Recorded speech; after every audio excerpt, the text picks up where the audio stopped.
How's everyone doing today? That's great to hear. That's great to hear. I want to start off by asking a question. By show of hands, by the members in the audience, by show of hand, how many of you have been to jail or prison? Okay, no one. I expected that. I expected that. By show of hand, has any of your family members been to jail or prison? Okay, one or two. One or two. Did they discuss their experience with you? No, they don't. Nobody would want to bring up their past like that, okay? So, as a kid, we were all taught bad guys go to jail. The bad guys go to jail. We seen it in the movies, we seen it in TV shows. That's how we were raised up. The bad guy goes to jail.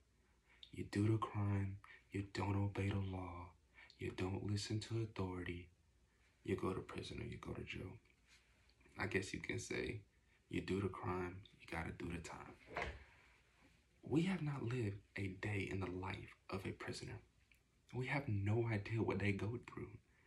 We're outside looking in. We use TV shows and movies to kind of get the experience of what a prisoner goes through. We fail to realize how poorly inmates are treated. Many of you do not know what they go through. And you may be wondering and asking yourself, why are you talking to me about inmates and prisoners and what they go through? They did the crime. They deserve to be there. They deserve to serve out their time and listen to whatever the correctional officers have to say. I am speaking to you as an American citizen. Those are American citizens sitting in those jails and prisons. I am speaking to you as an American citizen. And I am saying we need to make a change. We need to fight for prison reform. And prison reform, you may ask, what is that? Prison reform is when you make an improvement to the living conditions of an inmate. And why would you want to accommodate to their needs? Why would you want to accommodate their living conditions? Because they are living so poorly and we do not even realize it. So, prison reform is also, you want to prevent criminals from coming back to jail. You don't want re-entry, but I'm focusing on the living conditions and those aspects. So, every day, my mom has been working in the criminal justice system for 20 plus years. She's almost on her way to retirement. And every day she comes home from work, she tells me about her day, she tells me about the things the prisoners did and all this, etc. But one day I decided to ask her, I guess you could say I interviewed her about the things she goes through during her job.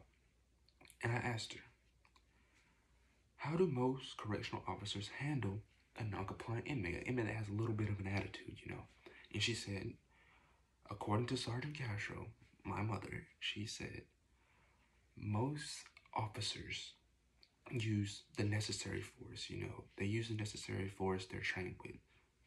But there are some officers that go above their authority and use brute force and unnecessary force. And it takes place every day in the prison. It's been taking place for years. And that's one thing we need to change. That's why prison reform is important. For that reason, that is very important. Another issue is overpopulation. According to the American criminal justice system holds 2.2 million inmates as I speak. And that's according to the Prison Policy Initiative. As I speak, 2.2 million. That is an extreme number. That is an extreme amount. The overpopulation leads to 2 inmates sleeping in a small little cell, half the size of this room. 2 people, one on top of the other, with 1 sink, 1 toilet, 2 beds on a hard metal flat surface.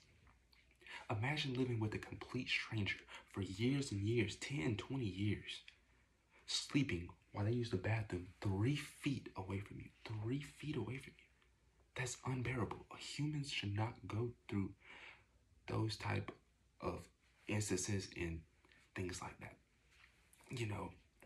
And another problem, which is the most important problem, is the lack of health care. According to the Philadelphia Tribune, inmates receive equivalent to the low family income. They can barely afford health care. At best, inmates receive that. At worst, health care is non-existent. Non-existent. Inmates require diabetes, require insulin shots and asthma inhalers and all that. Most inmates do not receive that. They do not. It is sad. But look at some of our nation's top socialites like Beyonce and Jay-Z. They support prison reform.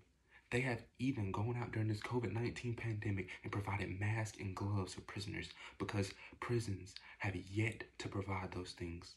These prisoners are sitting ducks waiting to get this virus.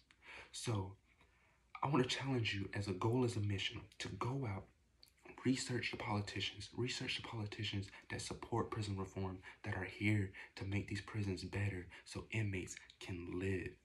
Not just survive, but live. So please go out this next voting period that's coming up. Go out and research who's helping to help people that cannot help themselves because they're in this predicament. Thank you for your time.